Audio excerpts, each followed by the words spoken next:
Engamana, Engarea, Engata Widapumanawa, Ro Rakatidama, Tenakoto, Tenatato, Katoa. On behalf of the University of Otago, I would like to warmly welcome all of you to Patrick Manning's IPL. As I look out on this audience, I see that it includes its typical diversity. There are academic staff and students from throughout the university. There are professional staff, members of the University Council, and members of the wider Dunedin public. You are all very, very welcome to be here. I'd like to give a very special warm welcome, however, to Patrick's family and friends who are here this evening either in person or who are joining us by the miracle of the internet. First and foremost, I'd like to acknowledge his wife, Deb, who is here, and his daughter, Annie, who is here in person, as well as his sons, Tom and Jack, who I think are joining us by live stream. His sister, Jo Manning, is here with us this evening, and she's a professor of law at Auckland University, and she is joined by her husband, Tony Edward. Patrick's almost 90-year-old father, Jack Manning, hopefully is also joining us by live stream. And on behalf of the University of Otago, Jack Sr., I would like to wish you a very happy birthday in the days to come. And I'd also like to acknowledge his in-laws, Murray and Diane Kirk, who are also joining us by live stream. There are also friends of the Mannings who have joined both from near and far to be here, as well as Patrick's colleagues from the Endocrinology Department and the Department of Medicine. So all of us have gathered here this evening, either in person or through the internet, to celebrate Patrick Manning's promotion to professor. From my perspective, Patrick Manning is an outstanding exemplar of a University of Otago professor. He's a gifted teacher who delivers high-quality, innovative, and research-led teaching to medical students, trainees in endocrinology, GPs, nurses, and allied health professionals. He's also a world-class researcher who is known for both the quality and the creativity of his work. He's the recipient of multiple large-scale research grants, and his papers have been published in top-tier international journals. He's known as a team player and has fostered a number of highly productive collaborations with his colleagues in nutrition, neuroscience, cardiology, and genetics. And as I look out this evening, I see many of those colleagues here this evening. He's also assumed leadership positions locally, nationally, and internationally, and he's worked very hard to communicate the challenges of diabetes to the general public. Now, given the quantity and quality of his teaching, research, and service, it's easy to forget that Professor Manning has accomplished all of these academic milestones while also maintaining a full medical practice. I, for one, am extremely humbled by his dedication and his hard work. Now, tonight, we are going to learn more about how Professor Manning has managed to balance his dual roles as an academic and a clinician. So, Patrick, on behalf of the University of Otago, I would like to warmly congratulate you on your very well-deserved promotion to professor. Ngā mihi nui ki a koe. And I will now call on Professor Barry Taylor to tell us just a little bit more about your academic journey and professional history. Nō reira, tēnā koutou, tēnā tātou katoa.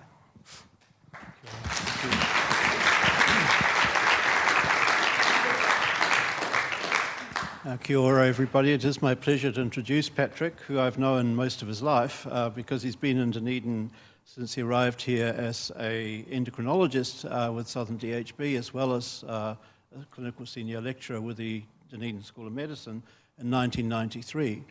At that stage, I was a newly appointed senior lecturer as well in the child health area, and also trained in pediatric endocrinology. And so when I had a difficult problem, I would often go and talk to Patrick, and always got very sage advice. And I think that that is one of his characteristics, that has actually base of knowledge at both the complex of endocrinology, and people who know about hormones knows it's probably the most complex area of the body to actually understand, because wherever you go, whether it's the brain or the heart, endocrinology's got everything to do with it.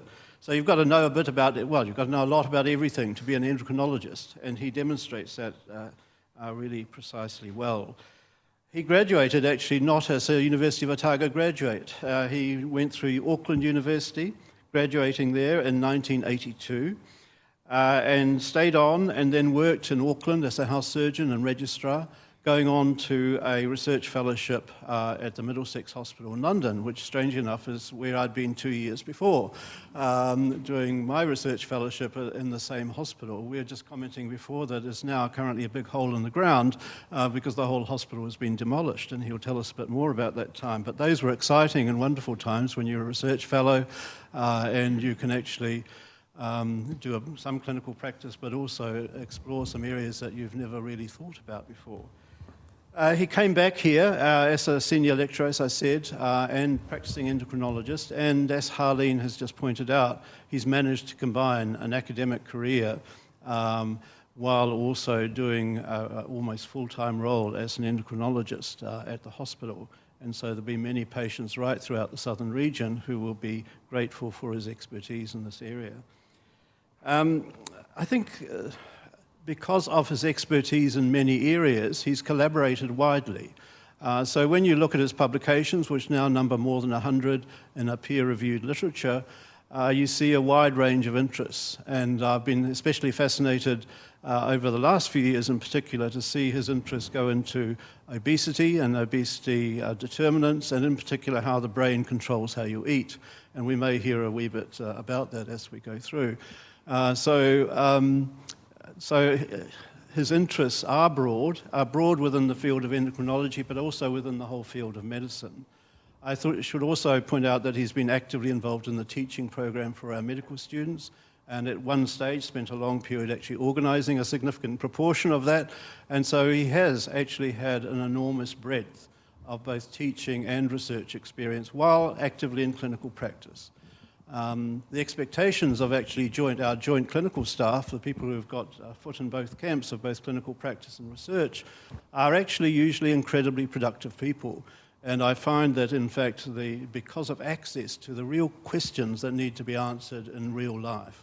So it keeps you grounded, it keeps you really connected with what the issues are that need research, and then if you collaborate with the right people, you can bring the specialist expertise of basic science and other people into a research project that then is usually very productive and very meaningful for the actual people around. So it's really with great pleasure that I welcome and congratulate Patrick on this IPL. It's always a special occasion, and I'm certainly looking forward to hearing his comments on his career to date. Thank you, Patrick.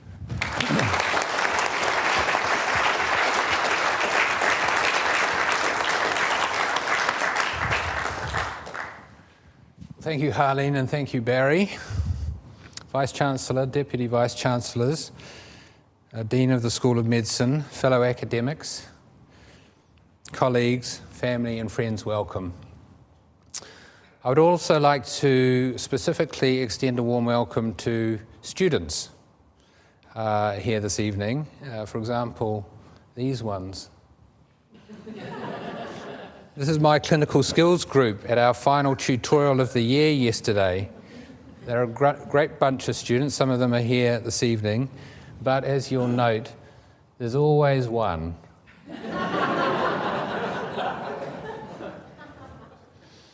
Right, the gown that I'm wearing this evening is that of the Royal Australasian College of Physicians. And I chose to wear this because first and foremost, I am a clinician. And the title that's been bestowed upon me is that of clinical professor. So expectation weighs heavily on me tonight. And given that you're all such a disparate, not desperate, disparate group, I wondered to myself what I could talk about that would interest the majority of you most. Would it be an in-depth account of the effect of glucagon-like peptide 1 on the molecular pathways involved in adipocyte differentiation, or a brief overview of my career pointing out some of the research highlights and interesting patients along the way. So glucagon-like peptide 1 it is then. No, I couldn't do that to you. I was raised in Auckland, a fact that I seldom divulge down here in Otago. Indeed, the only time I had previously heard the term Jaffa was in relationship to the delicious confectionery produced by the local Cadbury's factory. So I initially took it as a compliment when people called me by that term when I first arrived here in Dunedin. My father, Jack, was an architect and designed the house that I was raised in. This is a house that Jack built. My mother, Prue, was a kindergarten teacher and did a political science degree later in life. Both had inquiring minds, and they raised their 3 children in an atmosphere which was nurturing, stimulating, and most of all, encouraging. My 2 older siblings, Joe and Bill, went on to tertiary education, so it seemed like it was a natural progression for me too. Both did law degrees, and it may have been viewed that the family was now sufficiently lawyered up that I was steered in a different direction. In addition, I had more of a passion for science than money.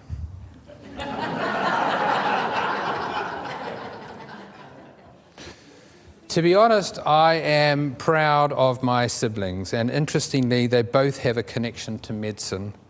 My sister Jo has gone on to become a professor of law at Auckland University and is arguably New Zealand's foremost authority on medico-legal law. My brother Bill is a barrister in Auckland, and much of his work involves defending doctors who find themselves in legal difficulty. Why I chose medicine, however, I have no idea. I didn't always want to be a doctor.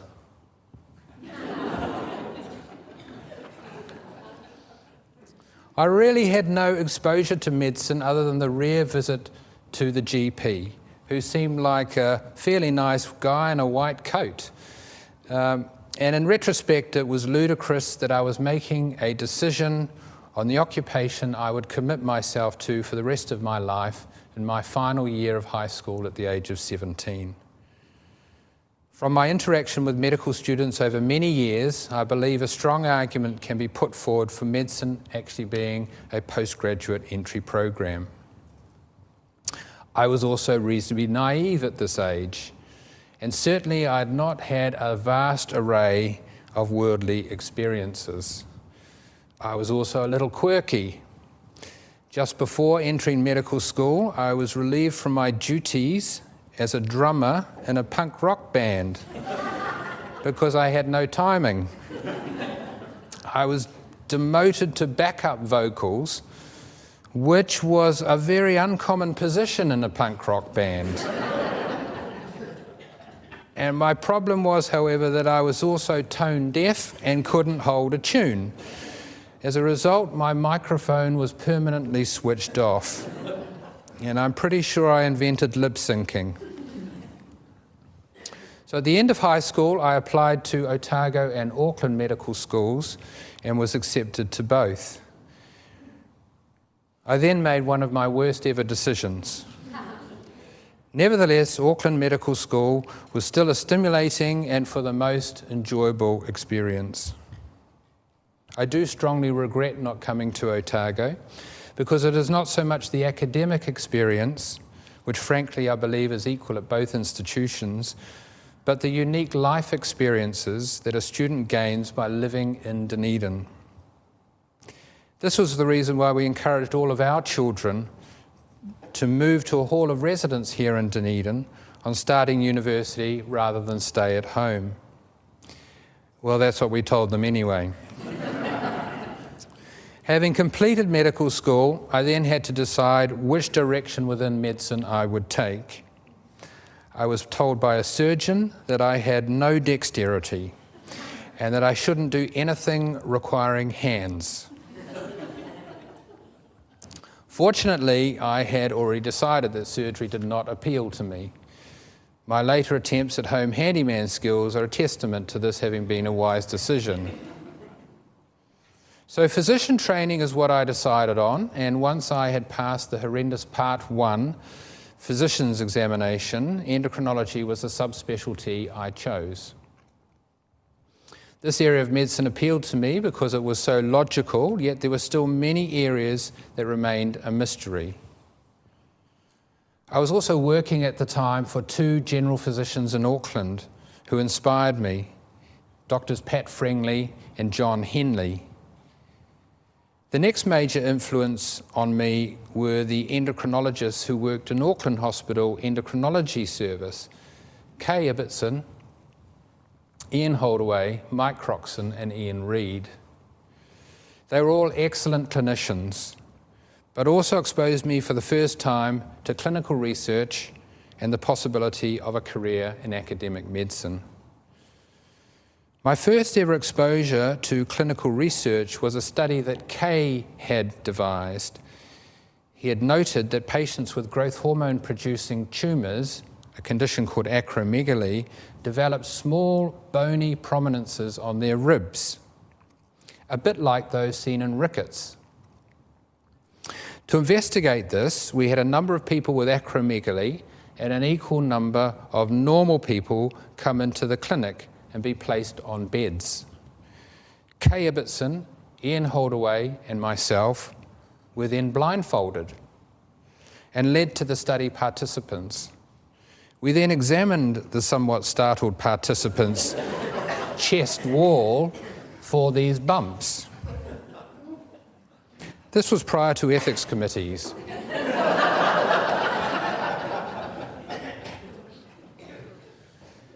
The study took a single morning to complete, was submitted within a week, and was published in The Lancet, one of the most prestigious medical journals. I think it was probably one of the first truly blinded studies. It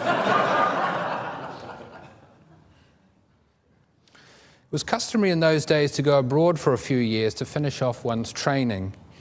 By this time I was married and we had two young children. We set off to London, where I worked as senior registrar to Professor Howard Jacobs at the Central Middlesex Hospital.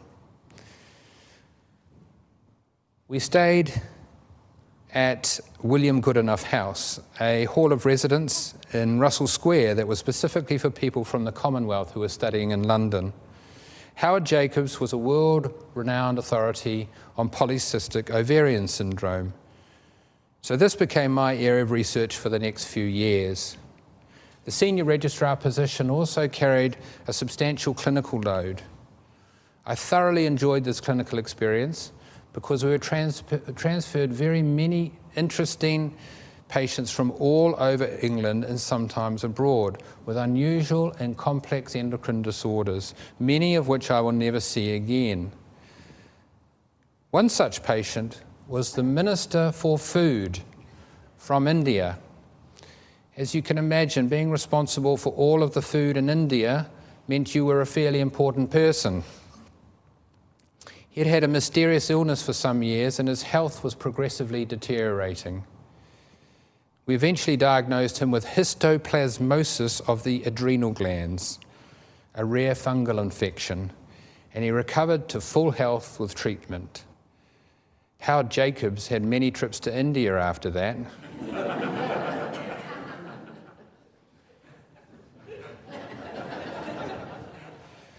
It was then time to return to New Zealand. A consultant position in Auckland that I'd coveted fell through at the last moment, leaving us in a quandary. At the same time, David Stewart here in Dunedin retired from clinical practice as an endocrinologist to become the Assistant Vice-Chancellor for Health Sciences. His clinical position was advertised and I applied. Jim Mann was undertaking a sabbatical at Oxford at the time, and I went there to meet him. He offered me the job, and I duly accepted it. Thank you, Jim. And thank you for your collegiality over the years. As an aside, David Stewart had a substantial effect on my career. not only because it was him vacating his clinical position that led me to Dunedin, but also because later in his life he returned to clinical practice in our department and was one of the most astute clinicians I've ever worked with. So we packed up and we moved to Dunedin. On arriving, we were given an old brick house to rent next to Whakaari Hospital. It had hospital mattresses with plastic covers on them. It was January and it was 10 degrees. Psychiatric patients were talking to our children through holes in the fence. We questioned our decision to move here, and we lasted in that house all of one night. The endocrine department at that time consisted of Jim, Nicholas Barnard, and myself. I was employed by what was then called the Otago Area Health Board as a full-time clinician, which did not have an academic component. However, soon after I started, I had a visit from Professor Margaret Loutet from the university. She came to see if she could assist me with making contacts within the university to initiate research. This simple initiative was a turning point and propelled me towards a career in academic medicine. From this encounter, I met such people as Jean Fleming, Grant Montgomery, and Dave Grattan, and then started the endocrinology research unit within the Department of Medicine. Two researchers were already well established in the Department of Medicine when I arrived, and they both had proven track records. They were Ailsa Goulding, who had a strong interest in bone disorders, and Wayne Sutherland, who was researching in the area of lipid metabolism. And it wasn't long before I had cemented strong collaborations with them both. My first investigator-led clinical trial was looking at the effect of hormone replacement therapy on lipid parameters in postmenopausal women with diabetes. This was at a time when hormone replacement therapy was popular and epidemiological trials had suggested cardiovascular benefit. I was successful at gaining an HRC grant. The study was successful. It suggested improved cardiovascular risk factors in these women and received quite a bit of attention. However, probably the most important outcome of this study for me was that I established what would become a long-term collaboration with my colleague and friend, Wayne Sutherland. Wayne has had a huge influence on my research career. He's the most thorough, careful, and thoughtful researcher I have ever encountered. Over the years, we've had many in-depth research conversations, often quite lively, but always amicable.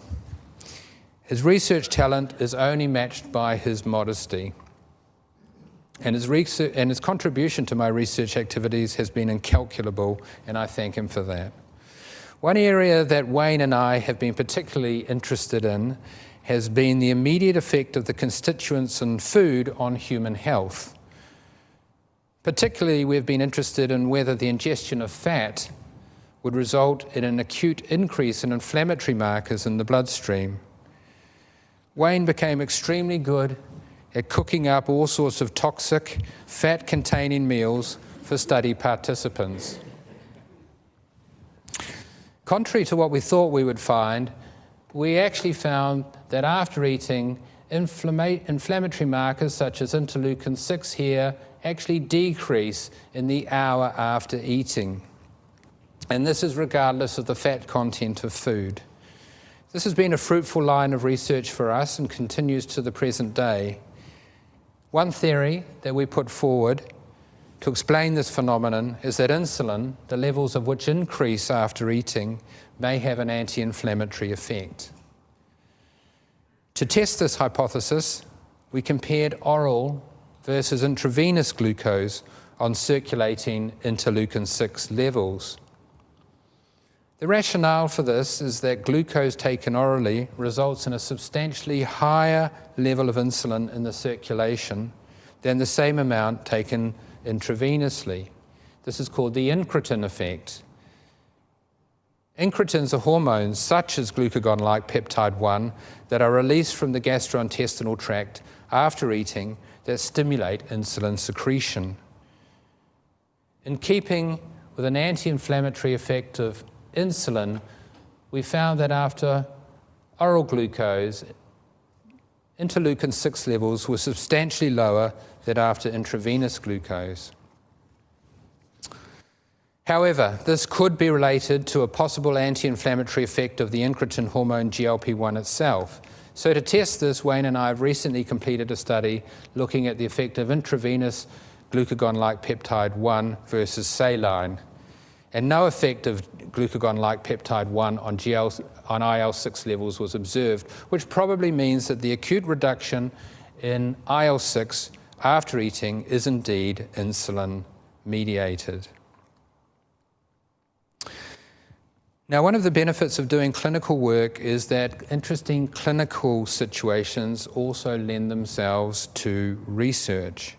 An example of this is a patient that I saw some years ago with thyrotoxicosis. This is not an uncommon condition in itself, but it transpired that he did not have a usual cause.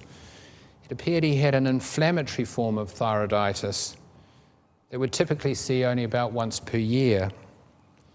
However, I then saw 3 other patients with a similar presentation within the next month or so. An unusual feature was that they all lived in the Queenstown area. I therefore contacted the medical officer of health, and a public health registrar was dispatched to interview them. These interviews revealed that all of the patients had one thing in common. All consumed the same brand and flavor of soy milk.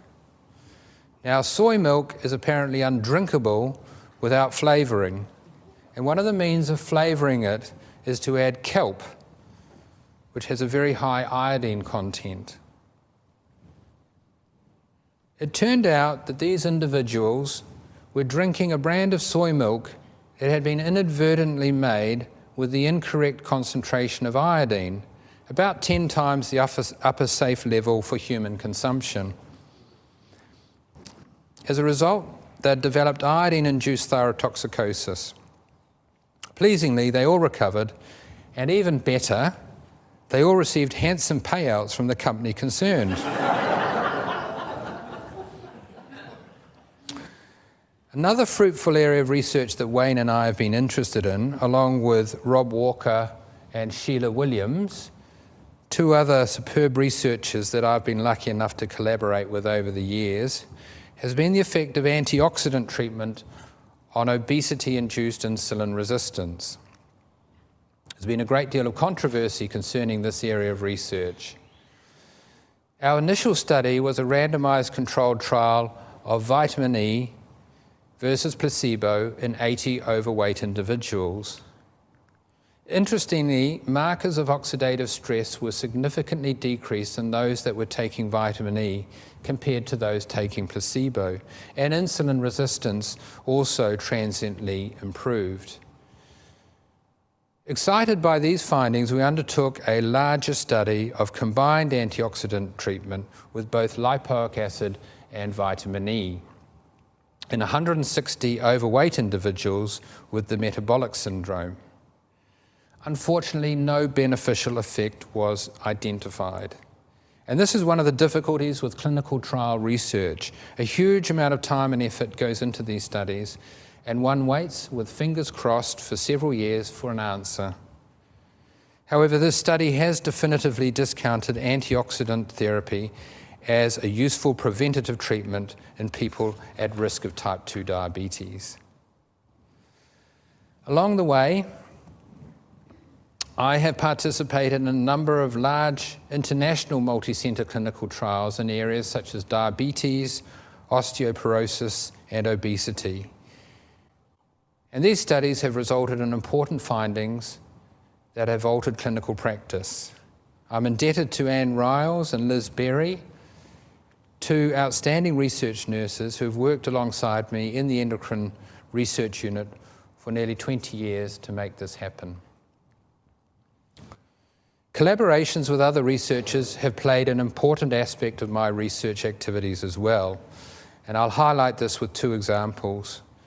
A particularly interesting and enjoyable collaboration that I've had is with Rajesh Katar of the Department of Physiology, a very intelligent and personable researcher. This arose originally from Rajesh wanting to explore changes in microRNAs in people with type 2 diabetes, and especially their role in diabetes-related heart disease. MicroRNAs are small, non-coding RNA molecules that are important in regulating gene expression. This has led to some very interesting findings and excellent publications.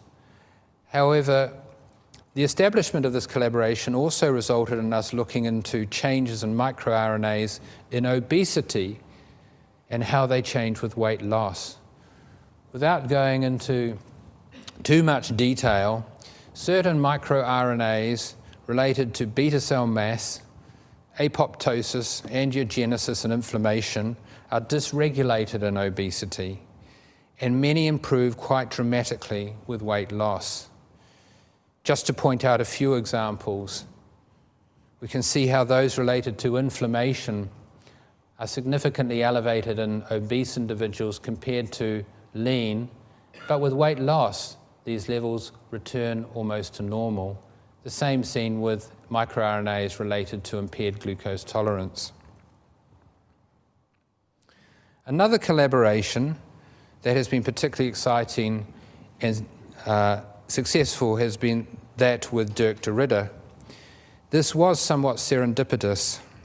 I was undertaking a sabbatical in Antwerp at the time that Dirk was about to move to Dunedin to take up the chair of neurosurgery. I had started a clinical trial of a drug that I hoped may be useful at preventing weight regain in people with obesity that had lost weight using a very low-calorie diet. The medication was cabergoline, a D2 receptor agonist that we use for treating patients with prolactinomas, and it noted that in these people, weight loss is often a side effect. Unfortunately, this again turned out to be a negative trial. After discussion with Dirk, however, we designed a sub-study of the cabergoline study whereby we would investigate the effect of obesity and subsequent weight loss on brain activity using quantitative electroencephalography, or QEEG. Out of this has grown a small research team of Dirk, myself, Paul Glue, Wayne Sutherland, Samantha Ross, and Sukling Leong, which has been very active and productive over the past few years. Not only have we investigated brain imaging in obesity, but looked at other disorders such as alcoholism and anorexia. We have also investigated how neuromodulation of specific areas of the brain might impact these disorders. Samantha's PhD was concentrated on changes in brain activity in obesity using QEEG. She showed that women that are obese have differences in brain activity in certain areas compared to lean women. These areas of the brain are those that have a role to play in salience, or importance of stimuli in the environment. It appears that obese individuals have an inability to suppress the salience of food, which will likely result in them eating more than their metabolic requirements. Over time, this will lead to obesity. Interestingly, in Samantha's group of participants, weight loss did not reverse these abnormalities. The fact these changes persist may be one of the reasons why people who lose weight are highly prone to regaining their lost weight. And it raises the question as to whether there is any way to somehow revert the activity of these regions back to normal in order to reduce food intake. This is where Sukling Leong's work comes in. She's completed 2 studies using neuromodulation techniques to look at the effect on food craving. In the first study, she used what's called high-definition transcranial pink noise stimulation, targeted at the anterior cingulate cortex in obese women with evidence of food addiction. And she found that this intervention inhibits intense desire to eat in this group of individuals. Her next study used infra-slow neurofeedback of the default mode network. The default mode network consists of brain regions that work together to provide a self-referential function in the brain. The posterior cingulate cortex is the main hub of the default mode network, and it receives information from other brain regions, predominantly at slow wave frequency. It's been postulated that the default mode network is reset in obesity to be functioning abnormally. The aim of this study was to look at modulating slow wave activity in the posterior cingulate cortex using neurofeedback. This is a completely novel form of treatment and indeed was successful at reducing food craving in obese individuals. This is an area we hope to undertake further research with larger groups in the future. We've also examined the effect of implanting electrodes in the dorsal anterior cingulate cortex of the brain in people with intractable alcoholism. This has proved to be extremely effective for a subgroup of people with alcohol addiction. Now, throughout my time, I've had the pleasure of working with a number of medical students who have wanted to dip their toes into clinical research, such as Anna Choi, who looked at different thyroxine treatment strategies for hypothyroidism, and Helen Slade, who studied the impact of a combined diabetes and nephrology clinic for patients with diabetic nephropathy. There have also been many who have been involved in writing case reports. One interesting case report involved a patient that had had multiple admissions to the intensive care unit with the curious presentation of severe hypotension and requiring inotropic support and associated severe peripheral edema. I was called to see her to offer an opinion as to whether she may have adrenal insufficiency to explain her symptoms. That was quickly excluded, but on further investigation of the case, I ventured a diagnosis of the rare condition of capillary leak syndrome. It turned out that this is what she had. However, it also transpired that this diagnosis had been previously entertained but excluded because it had been made by the final year medical student on the intensive care unit. A good example of listening to all members of the medical team, regardless of their status. This case report was written up by two of my children studying medicine. When it came to teaching medical students, I had always felt like they did not always receive the best teaching experience when attending our outpatient clinics. It was a hit and miss experience and depended on which patients were coming to the clinic on that particular day.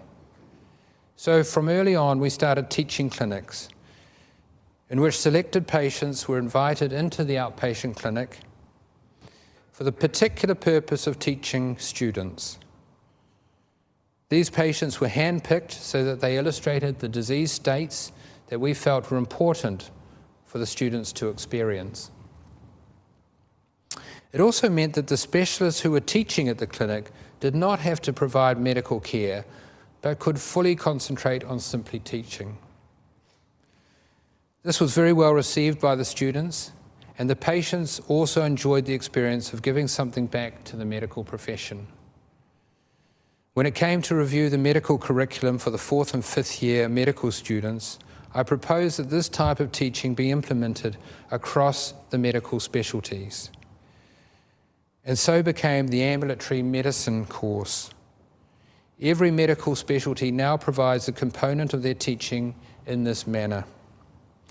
Along with the course coordinator, Liz Latter, we looked into the effectiveness of this mode of teaching, and we found that the ambulatory medicine program was an effective way of developing medical students' clinical skills by providing focused teaching with real patients in a dedicated learning environment. Of course, it has not been all plain sailing. I will never forget arriving back from holiday in early January 2000 to receive a message on the answer phone that a patient I had been involved in the care of had died unexpectedly. The patient was the wife of a colleague. Her name was Annette Bauer. I don't need to detail the case, as it was played out in the newspaper, television, and also a film. Suffice to say that her husband, who was a psychiatrist at Dunedin Hospital, was found guilty of her murder using drugs in a way that would mimic her having an insulin-producing pancreatic tumour.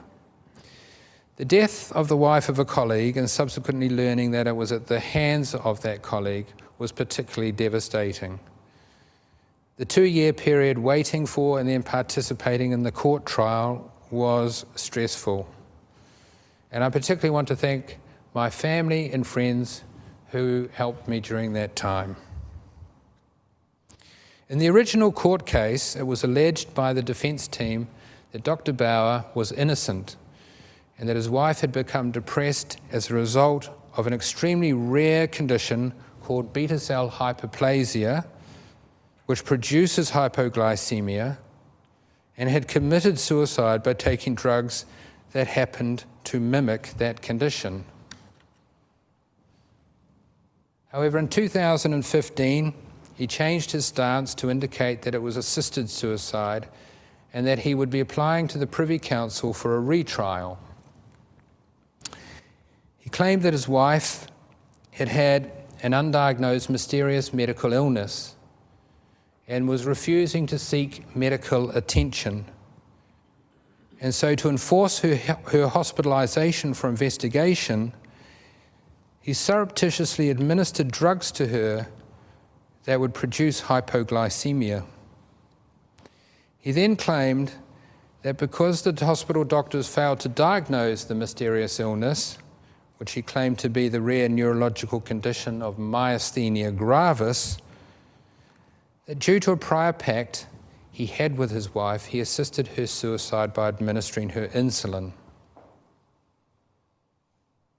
The application to the Privy Council never eventuated, but at the time of his deportation back to South Africa, Dr. Bauer maintained his position of assisted suicide. In my view, however, an application to the Privy Council would not have been successful because there is compelling evidence that the defence team have overlooked that would make the diagnosis of myasthenia gravis untenable. I've also had other unusual patient encounters during my career. One day, a policewoman came to see me with a letter that I had apparently written to a patient concerning information requested by the probation service. I read the letter and several things stood out. First of all, it was to a patient that I'd seen some years previously, but concerned a medical condition that I don't deal with, lymphoma, a type of cancer. Secondly, it was not my signature. And thirdly, the letter contained language that was unlike that which I generally use. For example, it says, "I would not be doing you or your family due justice if I was to sugarcoat things. The next few months may see a marked improvement in your short-term health. Unfortunately, this will only be a short reprieve. My advice to you is to use this time to get things sorted. Don't give up hope, but make preparations." I hope this is enough clarification for those who need it. Make the most of this Christmas. It transpired that the patient had written the letter himself as a way of getting out of doing periodic detention. Ironically, it resulted in him being locked up. The other bizarre situation that I was involved in was that of a young man with a pituitary disorder who blamed his lack of male genital development on my supposed inadequate treatment of his testosterone deficiency. My secretary received a phone call from Christchurch Hospital Emergency Department to say that the patient had taken himself there for urgent treatment of this problem. He was told by the medical staff that this wasn't exactly an emergency as such, and that his hormonal treatment was appropriate. The disgruntled patient had walked out informing the staff that he was going to drive back down to Dunedin and shoot Dr. Manning. The fact that I'm here talking to you today suggests that he was unsuccessful, but it did place us on high alert in the department for several days. So what is the role of the clinical academic, and is the position still relevant? Clearly they have a role in teaching students. Probably the most important teaching that a medical student receives is that which takes place at the bedside or in the clinic with real patients. It is seen as a duty of all doctors to pass on what they know to those coming after them.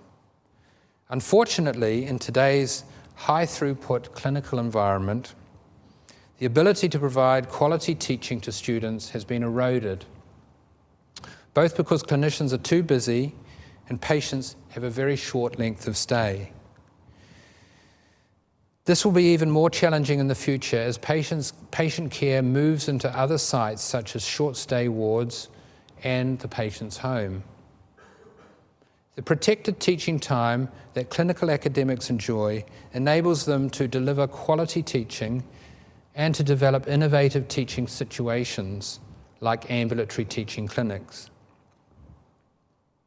The other role of the clinical academic is to help focus research on important clinical problems that we face today and looking into the future.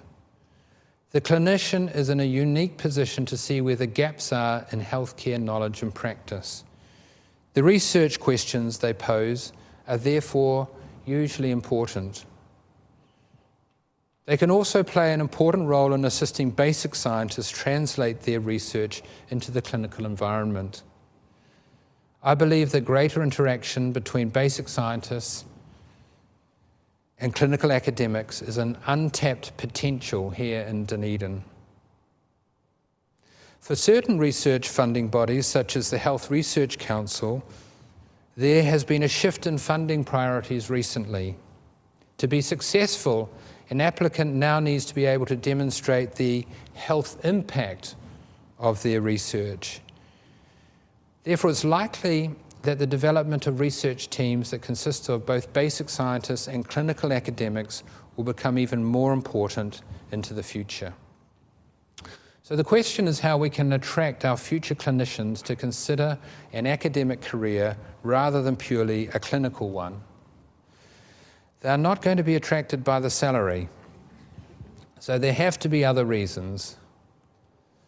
A few thoughts come to mind. Exposure to role models is important. As previously mentioned, this is what attracted me to this career. Medical students and junior doctors need to see what clinical academics do so they can make an informed decision about their career pathway. Junior doctors should be taught how to be clinical teachers and encouraged to actively participate in the teaching of medical students. They should also be taught the basics of medical research and provided with opportunities to join established research teams.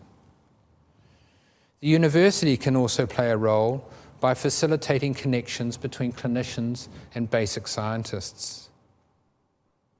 It will also be vital that the university has a strong voice when it comes to shaping the configuration of the new Dunedin Hospital, making sure that it retains its teaching hospital reputation and ensuring that there are appropriate research and teaching facilities available. So one of the best aspects of my work is the people who I work with day to day. the endocrinology department. It has always been a very happy place, with people who all look after and look out for each other. In fact, we were visited by someone from senior management who wanted to find out why we were so happy at work.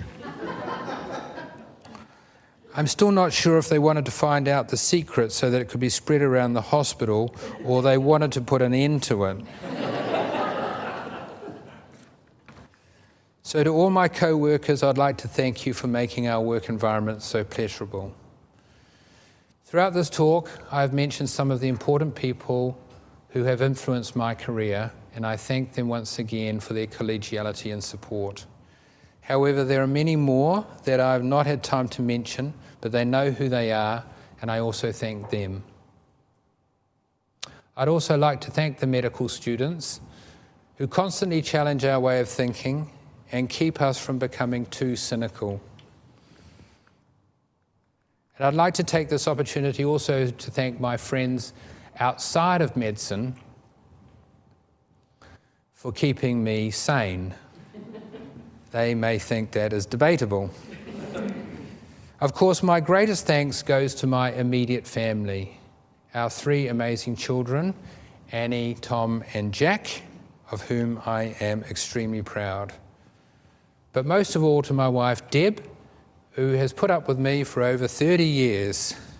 She's supported me, guided me, and enabled me to follow my own career, probably at the expense of her own. Despite this, my accomplishments pale in comparison to what she has achieved.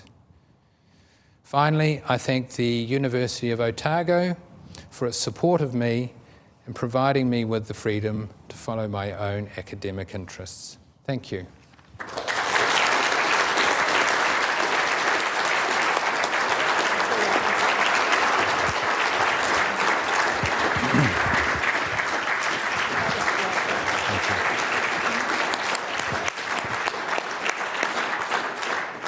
Well, good evening. My name's Rachel Taylor. I'm the Deputy Head of Department of Medicine, and it's my job on behalf of Michael Schultz, who was unable to be here tonight, to congratulate Patrick on his promotion to clinical professor, but also to thank him to what I'm sure you'll agree was a highly entertaining tour de force through his life as a clinical academic or academic clinician, and he would argue, as we heard, for the former, which I think is important. And I think Patrick's talk highlighted beautifully the real importance and strength of us having these academic clinicians and the wealth of information and expertise and value they add to our Department of Medicine, clearly, but also to the wider university. Patrick's always been an incredibly productive member of department, and I think a little bit of that comes through his talk, but it clearly underplays the massive role he's had both in teaching and research and in service as well. So on behalf of the university, if Patrick would like to, come back.